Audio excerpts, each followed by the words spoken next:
Hallelujah. Let's open our Bibles in Ecclesiastes chapter 3 verse 1. For everything there is a season, a time for every activity under heaven. Hallelujah. There's a season, there's a time for every activity under heaven. If there's one thing na pare-pareho po tayong lahat, mayaman, mahirap, saan ka mang dako ng mundo naroon. If there's one thing na pare-pareho tayo, walang iba kundi lahat tayo ibinigyan ng Diyos na pantay-pantay na oras. Amen. Lahat tayo dito may 24 hours a day. Sino po dito may 24 hours a day siya? Meron po ba dito kinulang? 23 lang? No, yung orasan po ninyo sa bahay walang 12, no? Kinulang ng isa. Okay? Lahat po tayo ay may oras, may panahon na binibigay.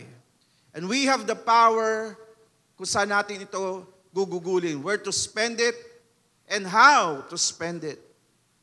Pero the question is, how do we understand the value of time? So today, we will learn about God's perfect time. Sabihin po natin lahat, God's perfect time. Yan, praise God. Perfect time ng Panginoon. So, balik po tayo doon sa Ecclesiastes chapter 3 verse 1 because pinakita po doon yung kung paano daw tinitingnan o pinapakita ng Diyos yung time. Ecclesiastes chapter 3 verse 1 to 8 this time. Sabi po dito, for everything there is a season, a time for every activity under heaven. Sabi po, a time to be born and a time to die. A time to plant and a time to harvest.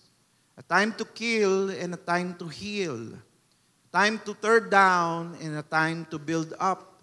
A time to cry and a time to laugh. A time to grieve and a time to dance.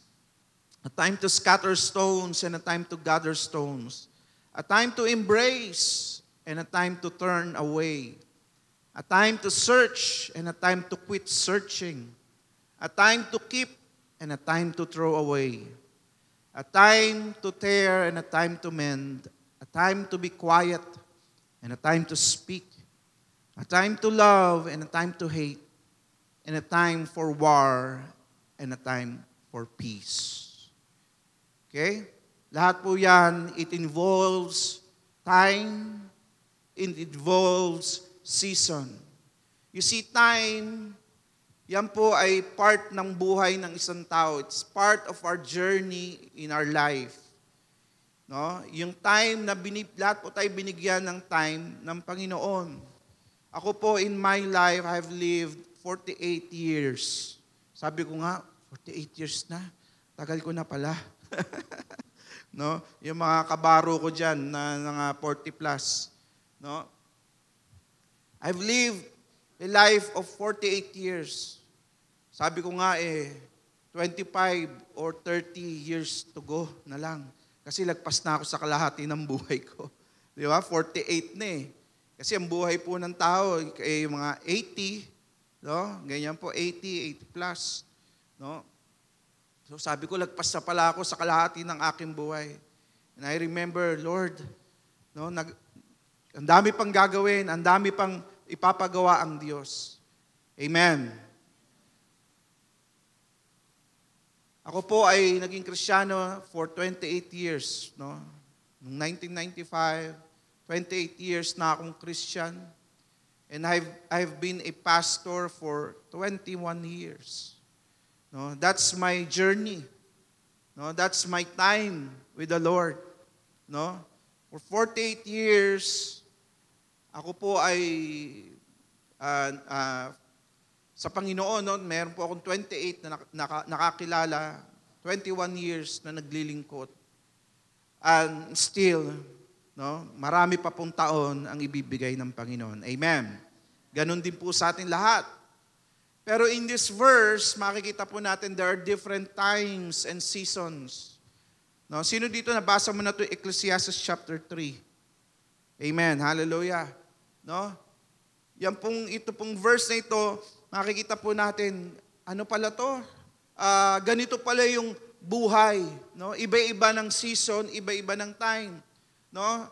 Merong kung babasahin po natin, merong positive, no? Meron din naman mga negative. Pero ang katotohanan, all of them are given by God. Yung time po natin, whether it's up or whether it's down, those time and seasons are given by God. Why? Remember always that God is always in control. Amen? Naniniwala ka ba na God is in control? Amen?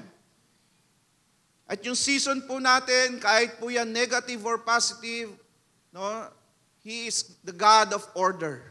Merong order po dyan. Amen. Hallelujah.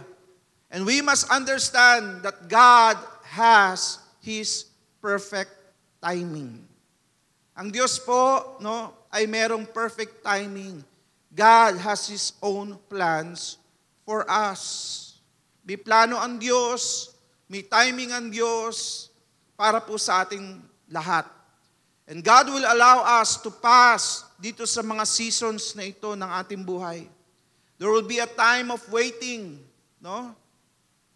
Time of waiting. Padadaanin tayo ng Panginoon diyan just to accomplish His purpose.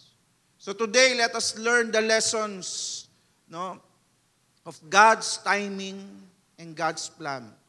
Kailangan maunawaan po natin yung time ng Diyos, yung timing ng Diyos, at yung plano ng Diyos para po tayo po ay masundan po natin yung ginagawa po ng Panginoon. Let us learn how to wait on Him and trust His process. May process po ang Diyos sa ating buhay, and let us learn kung paano po ito.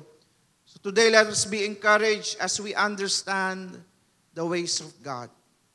Meron pong 4 lessons tayong pag-aaralan today. Lessons that we can learn from God's perfect time. Sabihin po natin lahat, God's perfect time. Okay? There are 4 lessons sa ating pag-aaralan. Unang lesson, no? We must understand God's design for time. Understand God's design for time.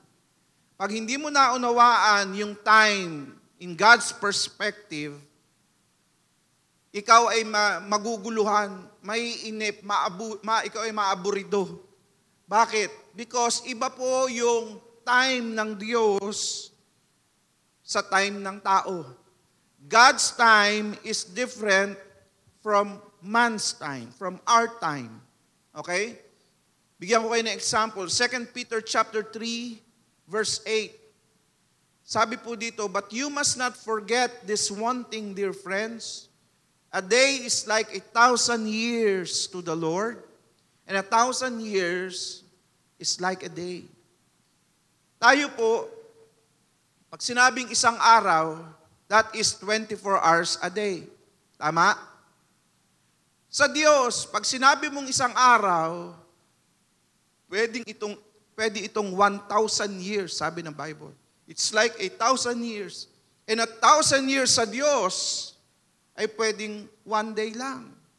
So ano ang ibig sabihin nito? Ano yung pinapakita dito? Pagdating sa Diyos, yung kanyang time, no, is unlimited. Hindi po siya nakakahon. Why?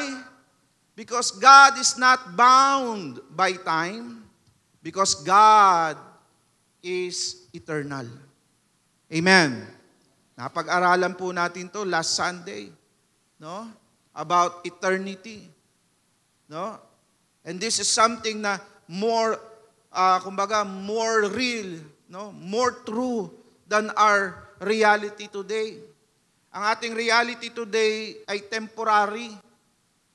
But what is more real and more true is what is eternal. Amen? And sa Diyos, mga kapatid, no, Yan po ang kanyang ginagalawan in eternity because He is eternal. God is the creator of time. No? Si Lord ang lumikha ng oras. Alam nyo kung kailan tayo nagkaroon ng, si Lord walang time. Amen? Si Lord walang time. Sabi nga, 1 day is like 1,000 years and 1,000 years is like 1 day. Wala siyang time. Alam nyo kung sino lang ang may time? Tayo. Sabi mo sa katabi mo, ikaw. Kailan po nagkaroon ng time frame ang isang tao? Nung tayo po ay nilikha ng Diyos. Pag binasa mo yung Genesis chapter 1, He first created light. Sabi niya, let there be light.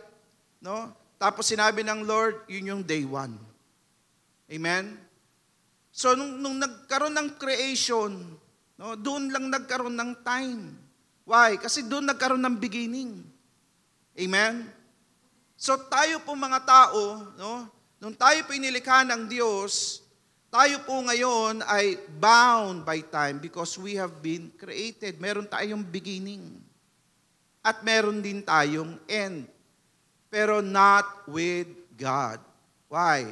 Because ang Diyos po natin, He has no beginning, He has no end. He is eternal. Amen? God's perspective of time is limitless, while we humans has a perspective of a limited time. Our view of time is linear progression. Yung ating view ng ang pagtingin natin sa oras, linear yan. Parang, ito yung ikaw ay pinanganak, ito yung ikaw ay nag-aral na sa elementary, nag-high school ka, nag-college ka, hanggang sa nag-asawa ka, nagkaanak ka. Linear.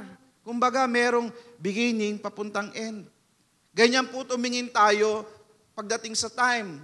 Pero ang Diyos, iba. Because He is sovereign over time, no? Para po sa Diyos, there's no past, no present, nor future. Lahat yan sa Kanya ay today. Lahat yan sa Kanya ay kita na niya yung past, kita na po niya yung present, kita na po niya yung future. Amen? Ganyan po ang Diyos. He is beyond time.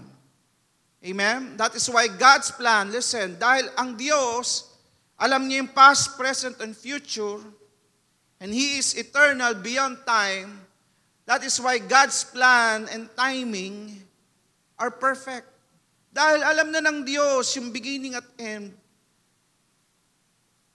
pwede nating ipagkatiwala o pwede tayong magtiwala doon sa plano at timing ng Diyos.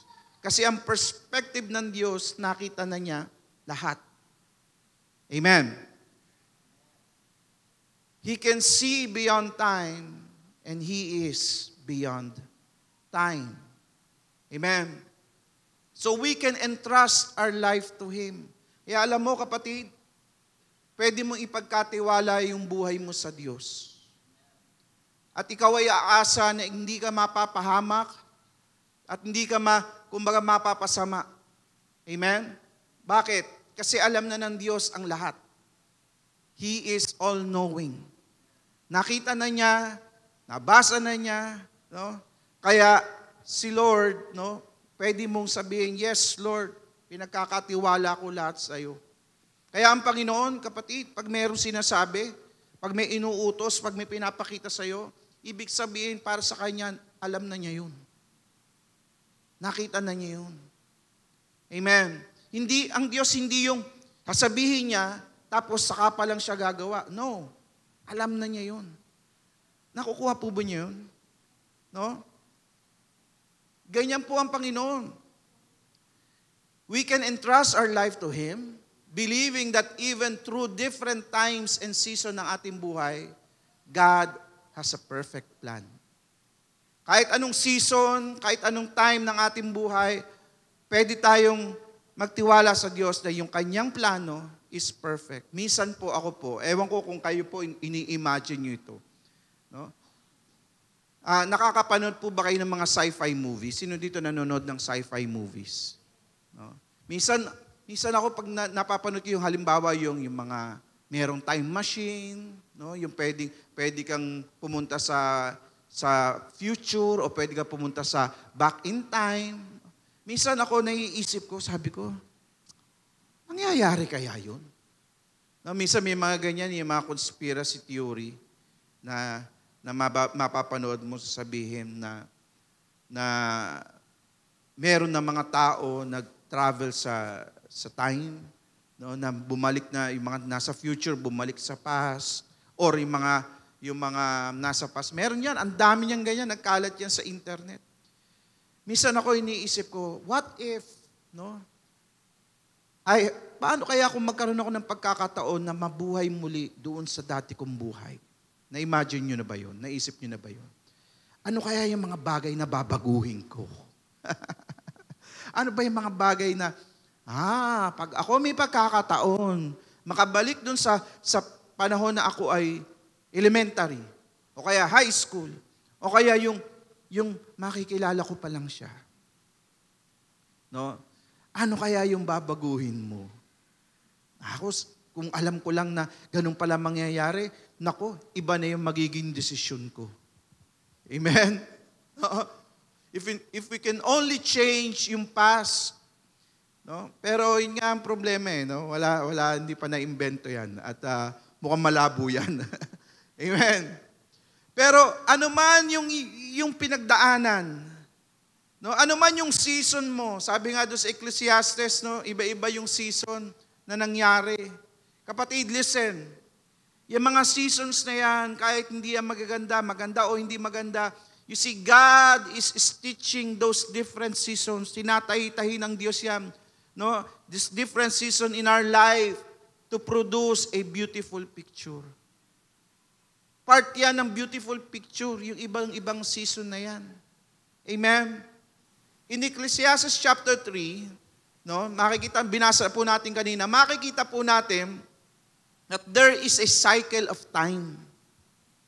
That there is a cycle of time. Sabi doon, time to cry, time to laugh, time to plant, time to uproot. Makikita po natin, it's a cycle. Opposite. Tama? It's a cycle. God reveals that time is not a random sequence. Hindi ito random sequence lang, nangyari to. No. Doon sa Ecclesiastes chapter 3, pinapakita ng Diyos na God is in control. And yung season, there is a cycle. No? It's not a random sequence of events, but it is a meticulously crafted framework designed by God. Yun nga lang no, minsan hindi natin maunawaan bakit Bakit, Lord, dumating to? Bakit nangyari to? Pero the truth is, no, yan ay merong purpose ang Diyos. Amen. No, so time is a precious gift from God. Yung oras at panahon, yan po ay biyaya o regalo ng Diyos. God gave us time and allow us to experience various seasons of time. No? Tayo po nabuhay dito, meron tayong iba't ibang season. I don't know kung ano yung season mo ngayon, kapatid. Kung ikaw ba'y season na maganda yung season mo, or ang season mo ngayon ay puro problema at pagsubok. I don't know kung ano po yung season mo, kapatid. Pero listen, each seasons has its own unique beauty, has its own purpose, and lessons. Lahat ng season na dumadaan sa buhay natin, whether yan ay maganda or hindi maganda, kailangan makita mo yung beauty niyan. Kailangan makita mo yung purpose niyan at yung itinuturo ng season na yan sa buhay mo. Why? Because these seasons ay talagang hinahayaan ng Diyos. So what do we need to do? We are called to embrace each seasons. What we need to do is to embrace each seasons. Wag mong sayangin yung mga bagay na dumarating sa buhay mo na wala kang matututunan. Huwag mo sayangin na darating yung mga season sa buhay mo na hindi mo nakita yung purpose, yung beauty nung season na yon. Amen? Minsan pag ganyan ang ating attitude dyan sa mga season natin, no? Instead na tayo maging malakas, instead na tayo matuto, no? At mag-mature, lalo pa tayong nalalayo sa Diyos. Pag yung season na maganda ang pinagdadaanan, praise God, hallelujah, makikita mo laging nasa church, nakikita mo mainit sa Panginoon, pero pag nag-iba na yung season, no? Nag-cycle na yung season, marami din pong tao, makikita po natin, unti-unti na nanlalambot, unti-unti na nanghihina, unti-unti na lumalayo sa Diyos. Sabi mo sa katabi mo, huwag tayong ganun. Amen, huwag tayong ganun. Kahit ano ang yung season na dinadaanan, kapatid, meron po yung purpose. Amen? Embrace each season. You see, laughter and celebrations, no? Pinahayaan ng Diyos yan for us to understand ano ba yung joy. Di ba? Talagang doon mo lang naman ma-experience yung joy eh. When there is laughter, when there is celebration. Pero pagdating ng season ng pain and grief, no? Diyan mo naman mauunawaan, kapatid, kung paano kahalaga yung presensya ng Diyos. In pain and grief, diyan mo naman maunawaan na si Lord, hindi ka pala niya iniiwan. Hindi ka pala niya pababayaan. Amen? In pain and grief, diyan mo mararamdaman yung akap ng Diyos. Diyan mo mararamdaman yung comfort ng Diyos, yung guidance ng Diyos. You see, each season merong yung beauty. Amen? And we need to embrace every season ng ating buhay. Lesson number 2. Lesson number 2. In God's time, kapatid, we need to embrace God's timing. Yung unang lesson, naunawaan po natin, ano ba ang oras pagdating sa Diyos. Naunawaan po natin na si Lord nagbibigay ng iba-ibang season. And it's a cycle that we need to embrace. No? Lesson number 2 is we need to embrace yung timing ng Diyos. Listen, trust in God's timing. No? It is a crucial aspect of our faith journey. Pagkatiwalaan po natin yung timing ng Diyos. Why? Kasi importante yan sa buhay Kristiyano. Pag hindi tayo marunong magtiwala doon sa ginagawa ng Diyos, doon sa timing ng Diyos, kapatid, yun nga, katulad ng sinabi ko po sa inyo, no? Tayo po ay lumalayo, tayo po ay nanghihina. You see, His timing may not align with our expectations or the timelines we set for ourselves. Minsan, listen, yung timing ng Diyos ay hindi naman pareho doon sa timing na gusto mo. Yung timing din ng Diyos ay hindi rin doon sa expectation natin. Amen? No? Sasabihin natin, Lord, bakit mo ako pinapadaan sa ganito? Hindi naman yan ang gusto ko. Lord, bakit hindi pa nangyayari to? Lord, ito na yung plano ko eh. No, kinalculate ko na to. Lord, bakit? You see, that's not how God works. Okay? We are called to surrender our desires and trust the one who sees the bigger picture. Kapatid, listen. Ang kailangan po natin, no, ay hindi yung makipagtalo sa Diyos. Hindi pilitin ng Diyos na, Lord, ito yung gusto kong oras, ito yung gusto kong panahon. Kundi, we need to surrender to His will. Yung desire po natin, yung mga plano natin, isurrender natin sa Panginoon. At ipagkatiwala natin sa Diyos ang lahat. Because God sees the bigger picture. Amen? Sabi nga po natin, si Lord nakikita na niya lahat eh. Beginning and end. He sees the big picture.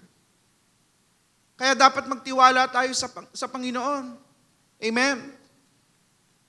Tayo nagpe-pray. Sino dito nagpe-pray? Hallelujah. Tayo nagpe-pray. At tayo nagtatanong sa Lord, Lord, ano ang kalooban mo? Lord, ano ang gusto mo? Lord, ipakita mo sa amin.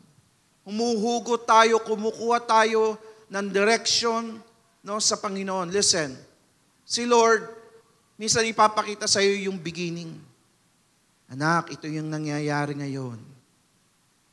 Tapos ipapakita sa iyo yung future, yung kanyang plano. Anak, ito yung plano ko sa iyo. Okay? It's like God showing you the A, B, C. No? Yung umpisa, tapos X, Y, Z na yung susunod. Pero yung D, E, F, G, H, I, J, K, L, M, N, O, P, minsan hindi pinapakita ng Diyos. Why? No? Kasi pag ipapakita ng Lord lahat, no, baka mag-back out ka na. Malalaman mo pagdating sa D, E, F, G, puro pala problema at pagsubok. Marami palang pagdadaanan na masakit. Marami palang lessons na kailangan mong matutunan. No? Kaya ang Panginoon, no, ang pinapakita lang sa'yo, anak, eto yung umpisa. Yun ang dulo. Pero yung papunta doon, no, you need to trust God. Amen? You need to trust God. Kailangan manghawakan ka sa Diyos. Kailangan magtiwala ka sa Diyos. Kailangan manampalataya ka sa Panginoon. Amen? Minsan gusto nating kumpleto na eh. Hindi eh. No? Pag kumpleto na, nako, baka masaktan ka o baka mag-back out ka. No? Alam nyo, in the scripture, sa Bible po, makikita po natin examples ng mga tao na kung saan, isipin nyo, mga pinili ng Diyos to. Mga Bible character to na kung saan they experience yung waiting sa Panginoon. They experience God's timing. Okay? Tingnan nyo po si Abraham at si Sarah. Kilala nyo si Abraham at si Sarah in Genesis chapter 12, no? Si Abraham ay kinausap ng Diyos. At sabi ng Diyos sa kanya, siya ay bibigyan ng anak. Okay? Noong mga panahon na yon, pag ikaw nagkaanak, yun ang pinakamahalagang treasure na meron ka. Bakit? Kasi kukunti pa tao nun.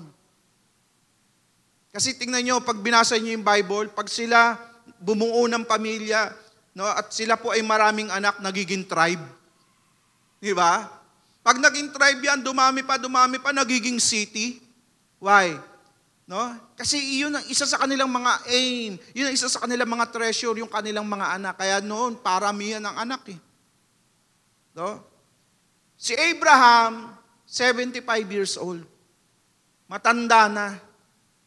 Wala siyang anak. Yung kanyang asawa, si Sarah, no, ay matanda na rin. Imposible na magkaanak. Pero kinausap ng Diyos si Abraham, Abraham, may pangako ako sa iyo. Ikaw ay magkakaanak. Siguro si Abraham, excited na excited, sabi niya, yes! Yes!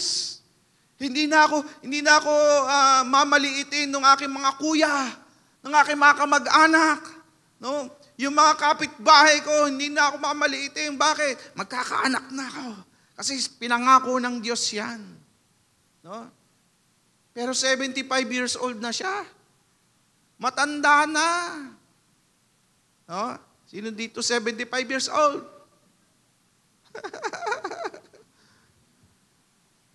Pagkakaanak ka pa ba ng 75? Lalo ni kung asawa mo ay ganun na rin. Pero alam nyo, listen.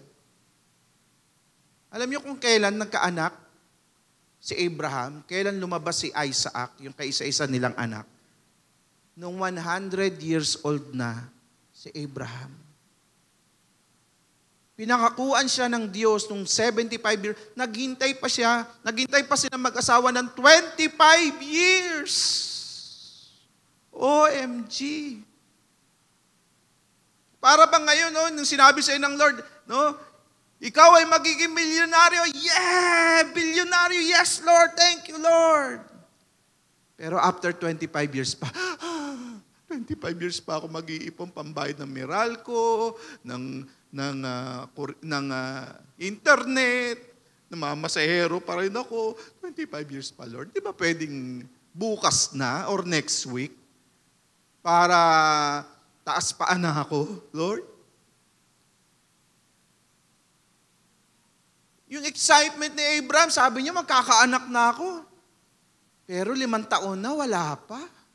Sabi niya, ano ba to? Wala pa. 10 taon na, wala pa. Oh Lord. Pero you see, God is faithful. Amen? God is faithful. Tapat ang Diyos. No, yan yung timing ng Diyos. Hindi katulad ng timing natin. And we need to embrace God's timing.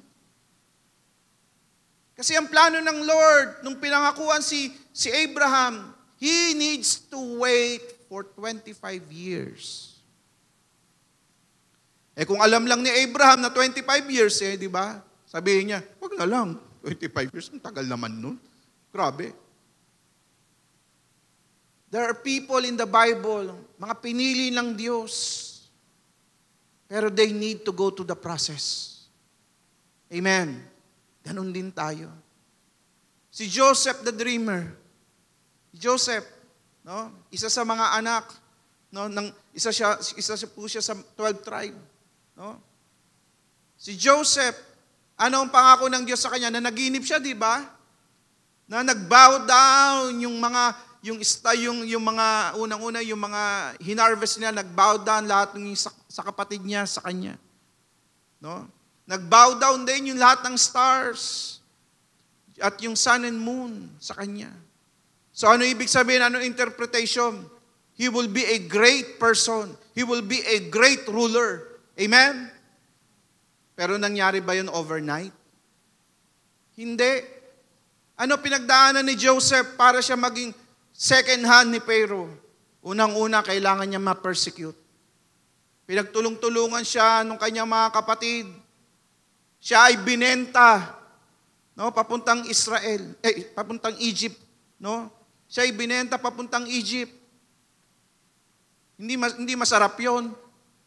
Amen. Kasi ikaw ay tinakwil lang yung mga kapatid. No? At pinalabas pa nila na ikaw ay patay na. So ikaw ay si Joseph ngayon ay nandun sa Egypt. Okay na sana, kaso na-accused ng rape. He was wrongly accused nung kanyang pinagtatrabuhan, yung kanyang bossing na babae. So ano nangyari po sa kanya? Nakakulong. Nakakulong pa siya for many years. Pero God is good. God is faithful sa kanyang pangako. Amen? Why? Kasi dun sa kulungan, siya po ay kinausap ng Diyos. Binigyan po siya ng mga pangitain, no, at dreams, no? At meron pong opportunity na pwede siya mag-interpret ng dream ni Pharaoh. Praise God. At dahil dun po sa kanyang interpretation na yon, siya po ay naging ruler ng Egypt. Amen? May process. Nakita niya yung A. No, letter A, B, C. Pinakita ng Diyos. Pinakita din ng Lord yung X, Y, Z. Pero yung D, E, F, G, hindi niya alam na siya pala ay kasama makukulong. Kasama pala kulungan doon. Kasama pala maaakusahan doon. Amen? But he needs to wait. Another example is David. Si King David. No, alam niyo po ba na si King David ay pinili ng Diyos, inanoint ng Diyos as king kahit si Saul o si King Saul ay buhay pa. Pero rejected na si King Saul noon that time. Kasi pumili na ng bago. Bata pa si David, no? Nung siya po ay inanoint at pinili ng king. Pero, listen, pero kahit siya po ay inanoint at pinili na ng king ng Diyos, hindi niya magawang i-take over yung kingship kay King Saul. Why? Buhay pa si King Saul. Okay? David needs to wait for 15 years bago po siya maluklok as king. Read your Bible. No? 15 years, biro mo, ikaw na yung hari. Nasa iyo na yung favor ng Diyos, nireject na yung si King Saul. Pero si David, he needs to wait for 15 years bago po siya maging hari. Amen? We need to embrace God's timing. Hindi po pwede na yung oras na gusto natin, yun ang masusunod. There is a process. Merong timing ang Diyos. You see, waiting can be challenging for many people. Waiting can be challenging. Nobody wants to wait. No? Kadalasan tayo very impatient pagdating sa waiting. Pero listen, that's God's process. That is God's way to develop us. Remember this. Listen, waiting has a blessing. Listen, waiting has a blessing. In waiting, sa timing ng Lord, we experience growth. Pag tayo matututunan, maghintay dun sa timing ng Lord, diyan tayo lalago. Amen. Kasi, listen, sa Lord walang shortcut. Minsan gusto natin shortcut na, pero kapatid, merong oras na kailangan tayong gugulin. In waiting, we are refined. Pag tayo naghihintay sa timing ng Lord, diyan tayo inaayos ng Diyos. Diyan tayo pinapalago ng Diyos. Diyan tayo tinuturuan ng Diyos. In waiting, we are invited to deepen our relationship with God. Sa paghihintay sa timing ng Diyos, listen, tayo po'y inaanyayahan ng Diyos na laliman pa natin yung relasyon natin sa Kanya. Why? Kasi during the time of waiting, wala kang ibang pwedeng kapitan kundi ang Diyos. Amen. Wala kang ibang pwedeng pagkatiwalaan at panghawakan kundi ang Diyos, kaya lalalim ang iyong relasyon sa Diyos pag ikaw ay marunong maghintay sa timing ng Panginoon. Amen? Through waiting, our character is shaped. Pag tayo naghihintay sa timing ng Diyos, binibigay natin sa Lord lahat yan. Yung character natin nababago. Tingnan mo si Saul, si King Saul, nung siya'y naging hari, anong tiningnan? Yung panlabas, matangkad, no, magandang lalaki, kumbaga yung tindig at itsura ay panghari talaga. Pero yung karakter sira. So ano nangyari? Ano nangyari? Puro palpak. Puro palpak yung kanyang pinagagawa. Kaya nireject siya ng Lord eh. Kaya ano pinili ng Diyos na pamalit sa kanya? Hindi yung malaking tao, hindi yung matangkad na talagang unang tingin pa lang, wow, yan ang hari. No. Pumili ang Diyos a man after His own heart. Amen? Si David. Why? Kasi character is more important sa Diyos. In waiting, kapatid, through waiting, our character is shaped. Kaya maraming tuturo ang Diyos sa iyo pag ikaw pinaghihintay ng Diyos. Kailangan mabago yung ating attitude at character. Through waiting, our faith is tested and strengthened. Pag tayo ay naghihintay sa timing ng Diyos, yung ating pananampalataya, kapatid, nasusubok. Lord, kailan ba? Ang tagal. Lord, bigay mo na, Lord. Pero nasusubok yung pananampalataya natin. At pinapalakas ng Diyos yung pananampalataya natin. Amen. Sabi mo sa katabi mo, hintay-hintay ka lang. Huwag kong kayo maiinip. Through waiting, we rely more on God than ourselves. Pag tayo pinaghihintay ng Diyos, tinuturuan tayo ng Diyos na magtiwala sa Kanya, mag-rely sa Kanya at hindi sa ating sarili. In waiting, we learn to let go of our plans and align our hearts with God's perfect timing. Doon sa paghihintay, kapatid, doon mo matututunan yung mga pinaglalaban mo at yung mga ipinipilit mo, kailangan isuko mo na sa Diyos. Bigay mo na sa Diyos yan. At i-align mo na yung puso mo, yung buhay mo, doon sa timing at kalooban na ng Diyos. Amen? Hallelujah. Through waiting for God's timing, no? Though waiting for God's timing may require patience and endurance, we can rest assured that His plans are always worth the wait. Amen? Sa paghihintay sa Diyos, kapatid, kailangan mo dyan ay mahabang pasensya.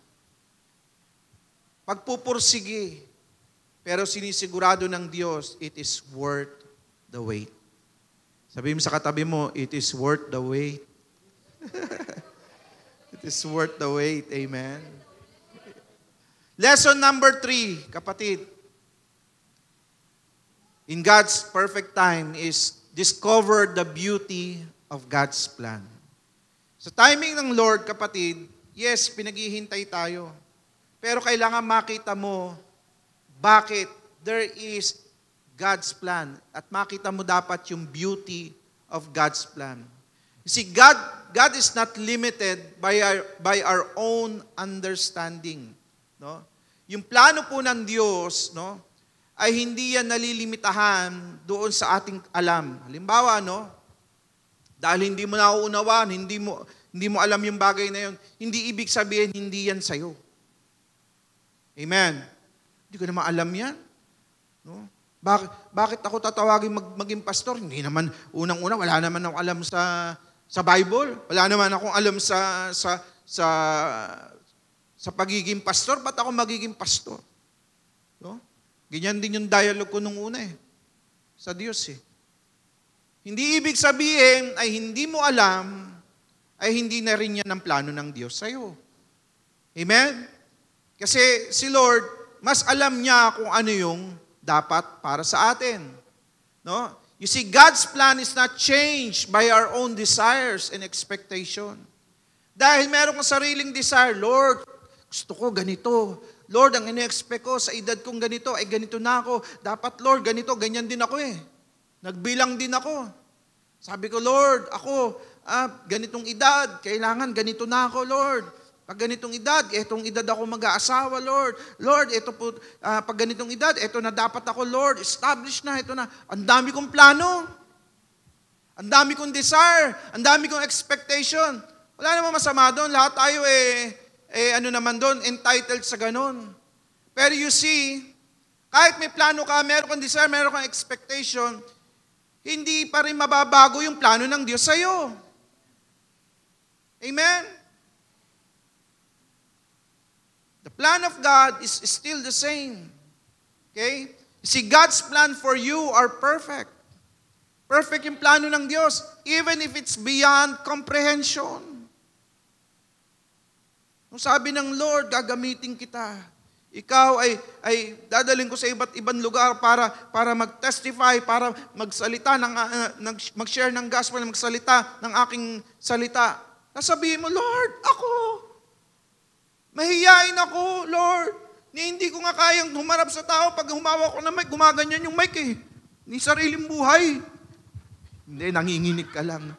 Di ba? May mga ganyan, mga kapatid. Himatayin na ako. No? Sa sobrang kaba, Lord, ako. Napakamahiyain ko. Masyado akong kabado, Lord. Mahina ako siya. Kapatid. Yung plano ng Diyos ay perfect. Amen? Kahit hindi mo maunawang, kahit hindi mo makita yung sarili mo doon sa plano ng Diyos na yon, hindi pa rin magbabago yun. Amen? Because ang Diyos, mas nakikita niya yung bigger picture. Amen? Hallelujah. We should align ourselves to God's timing and God's plan. Instead na ikaw ay magreklamo, instead na ikaw ay umiwas at tumakbo, no? Parang para kang si Jonah, no? Inutusan ng Diyos, ano ginawa? Tumakbo, tumakas. Pero ano nangyari? Balik pa rin. Bakit? Alam niya, kailangan niya sundin yung plano at kalooban ng Diyos. Otherwise, papahamak niya yung sarili niya. Di ba? No? So, ano ginawa niya? Sumunod siya sa Panginoon. Okay? Si Lord, alam na kasi niya eh. No? We should align ourselves to God's timing and plan. When we do that, we allow God's blessings, opportunities, and transformation in our life. Kapatid, pag tayo in-embrace natin yung plano at timing ng Diyos, kapatid, God will bless us. There will be opportunities sa ating mga buhay. God will transform our life. God's perfect timing can bring forth blessings beyond our imaginations. Blessings that only God can give. Sino dito gusto mo blessing? Amen. Hallelujah. Pumunta tayo dun sa plano ng Diyos. Kasi nandoon yung blessing na para sa'yo. Pag ikaw ay wala dun sa plano ng Diyos, wala ka din doon sa blessing ng Diyos. May grace ang Diyos sa'yo.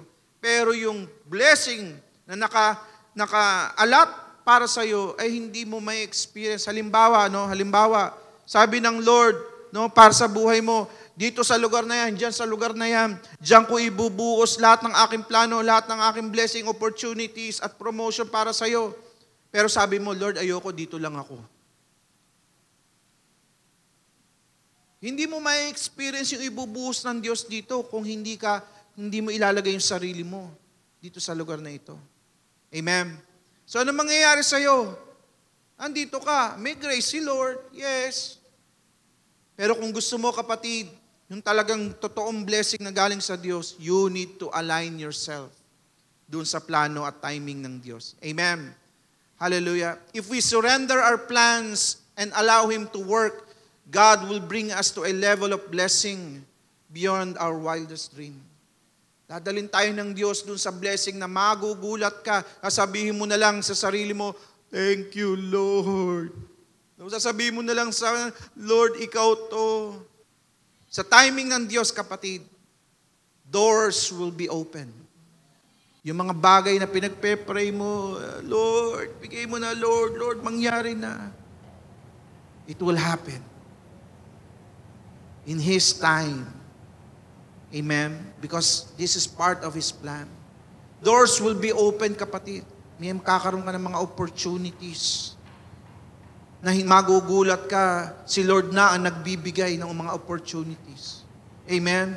Para doon sa mga nagdi-desire at alam mo na si Lord ay dadaling ka abroad. In God's perfect timing, doors will be open. Makakapag-abroad ka.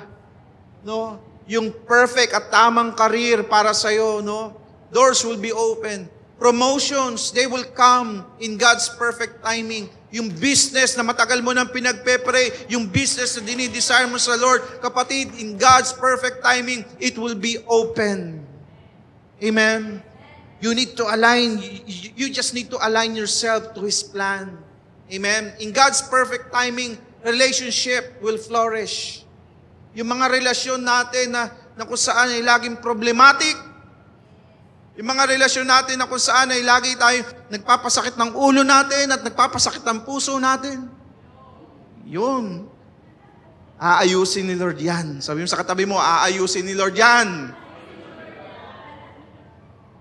Hallelujah. In His time, kapatid. No? Alam mo, minsan, ala natin yung ibang tao lang inaayos ng Lord, tayo rin inaayos ng Diyos. Amen?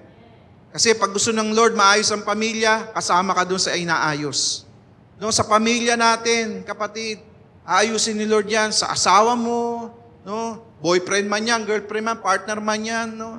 Aayusin ng Lord yan sa mga relatives mo, kapatid, sa mga kaibigan mo, kapatid, aayusin ng Diyos yan. All you need to do is wait upon the Lord. Amen? In God's perfect timing, yung circumstances ng buhay mo, they will all align. No, they will all align. Meron tayong mga pinagdadaanan at meron tayong mga pinagdaanan.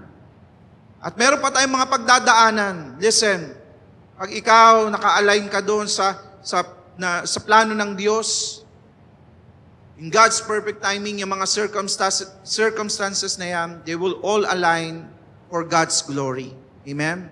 The past events, no, yung mga, even yung current situation natin, whatever or ano man yung pinagdadaanan mo, kapatid, God will use it for His glory. Amen?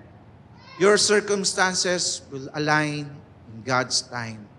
Romans 8:28 says, and we know that in all things, God works for the good of those who love Him, who have been called according to His purpose. Ano man yung season na yan, ano man yung circumstances mo, know and believe that God is working for the good of those who love Him. Amen. If we submit to God's timing, our life, your life, and whatever you are going through, it will be a story, a testimony of God's goodness and faithfulness. Amen. Hallelujah. I-submit mo lang yan, no, sa Diyos. In God's perfect timing, His plans are fulfilled. Amen? Sa timing po ng Diyos, napufulfill yung plano ng Diyos. Hindi sa timing natin. Yung plano ng Diyos, yan ay napufulfilled sa timing ng Diyos. Sa timing ng Diyos, His promises are realized, His purpose are accomplished. So embrace God's plan. Amen? Lesson number 4. Lesson number 4 is, there is hope and encouragement in God's perfect timing. Meron pong pag-asa at kalakasan sa timing o perfect timing ng Diyos. You see, waiting for God's time can often bring about struggles, frustration, and even moments of doubt. Hirap kasi nun eh. Sino dito na nasubukan mo na ikaw ay may matagal ka nang pinagpe-pray hanggang ngayon hindi pa dumarating? Sino dito meron matagal nang pinagpe-pray hanggang ngayon hindi pa dumarating? No? Minsan nakaka-frustrate na eh. Tagal naman, Lord. Bakit naman ganito? No? Part yan na nagiging struggle ng buhay mo. No? Yung mga bagay na matagal mo nang pinagpe-pray, struggle yan. At minsan, nagdadoubt ka na, Lord, mangyayari pa ba to? Lord, mangyayari pa ba to? We may find ourselves questioning, bakit? Why, Lord? Why, Lord? Why not, Lord? No? Ano ba yung mga question mo sa Panginoon? No? Why, Lord? When, Lord? Kailan ba, Lord? Please. No? O kaya ang question mo, who, Lord? No? Sino ba, Panginoon? Yung mga question niya. No? Minsan nangihina na tayo doon sa waiting process. Alam naman natin na si Lord ay may tinuturo. Alam naman natin na si Lord ay may perfect timing. Kaya lang, listen. Doon sa ating paghihintay, doon sa process na yun, sasabihin natin, ayun, nakakainip na, ayoko na, ang tagal. Listen, in the midst of the waiting process, let us find hope and encouragement in God's words. Pag ikaw doon nandun ka sa time ng waiting process, mafo-frustrate ka. Pero kapatid, you can find strength and hope sa salita ng Diyos. Amen? The scriptures will bring us comfort, okay, during the seasons of waiting. Yung salita ng Diyos, diyan ka tumakbo. Diyan ka kumuha ng kalakasan sa salita ng Diyos during the time na ikaw ay dumadaan sa mga seasons mo. Sabi po ng Psalm 27 verse 14, wait patiently for the Lord. Be brave and courageous. Yes, wait patiently for the Lord. No?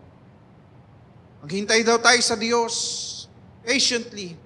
Pero sa ating paghihintay, may sinabi ang verse na ito, be brave and courageous. Huwag mong hayaan na ikaw ay panghinaan ng loob. Huwag mong hayaan na ikaw ay matakot. No? The verse reminds us that waiting requires to be brave and courageous so that we will endure. Kasi during the waiting process, no, Madaling mag-give up. Madaling magsabi sa Diyos na, Lord, wag na lang. Lord, iba na lang. Pero kapatid, pag ikaw, humanap ka ng kalakas sa salita ng Diyos, kapatid, papatuloy ka. So be brave. Sabi mo sa katabi mo, be brave and courageous. Another verse, sabi, Isaiah 40 verse 31, but they who wait for the Lord shall renew their strength. They shall mount up with wings like eagles. They shall run and not be weary. They shall walk and not faint. Another familiar verse, no? The verse says, no, pag tayo po naghihintay sa Panginoon, as we wait upon the Lord, God will renew our strength. Yung pala yun. Pag ikaw pala naghihintay sa Diyos, no, habang ikaw ay sumusunod sa paghihintay sa Diyos, God will renew your strength. Makakahanap ka ng kalakasan sa Diyos. Sabi nung sa verse na yun, like eagles, we will be given wings so that we will soar above the circumstances. Yun ang problema lang kasi, pag tayo po, during our seasons of waiting, no, minsan ang tinitingnan natin, yung ating pong sarili. Hindi natin nakikita kung ano yung ginagawa ng Diyos sa atin. Hindi natin nakikita na pinapalakas pala tayo ng Lord spiritually. Amen? At gusto pala ng Diyos that we will go, no, or soar above yung circumstances natin. No? Sabi dito, as we run the race, no, God will sustain us. Hanggat nagpapatuloy tayo, God will sustain us. So believe in God's timing. Sabi mo sa katabi mo, believe in God's timing. And believe in His words. Maniwala tayo sa timing ng Diyos, maniwala tayo sa salita ng Diyos. Pastor, siguro tatanungin nyo, Pastor, bakit kailangan pa natin gawin yan?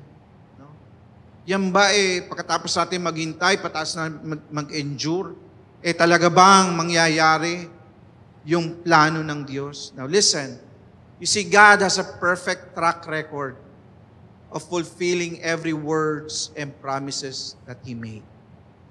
Makakasigurado ka, kapatid, pagdating sa pagpapatupad ng mga lahat ng pangako, God has a perfect track record pagdating dyan. Amen. It may be time na kung saan ay kailangan mong maghintay dahil may inaayos pa ang Diyos. Ina-align pa ng Diyos ang lahat ng bagay so that pag dumating na yung kanyang plano, no, it will be a glorious thing, no, na ma-experience mo.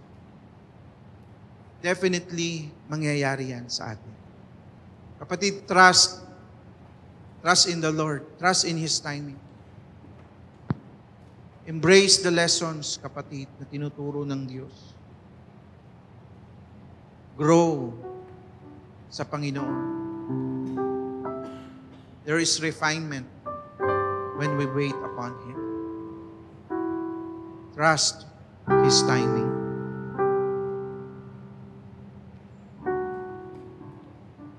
Kapatid, meron ka bang pinagpe-pray sa Diyos? Hinihiling mo sa Panginoon. Is there something na alam mo na sinabi na sa iyo ng Panginoon ito? Pero right now, hindi pa nangyayari. Right now, wala pa. Today, kapatid, I want you to realize, I want you to know na may tinuturo ang Diyos sa atin.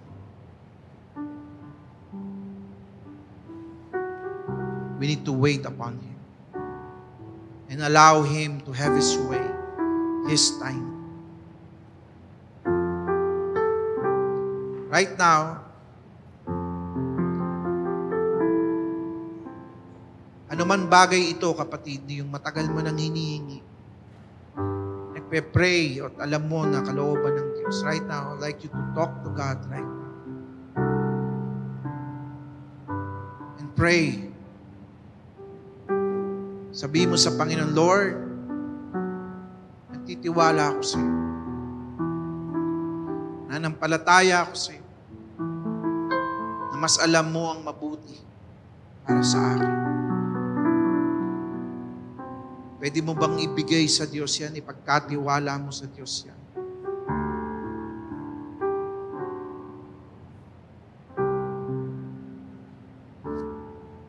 Hallelujah.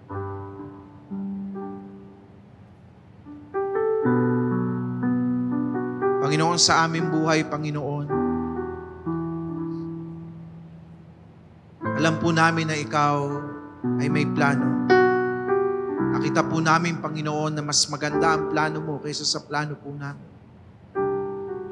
Pero Lord, today na unawaan din po namin na meron kang panahon, meron kang timing sa lahat ng ito. And today, Lord God, narito po kami.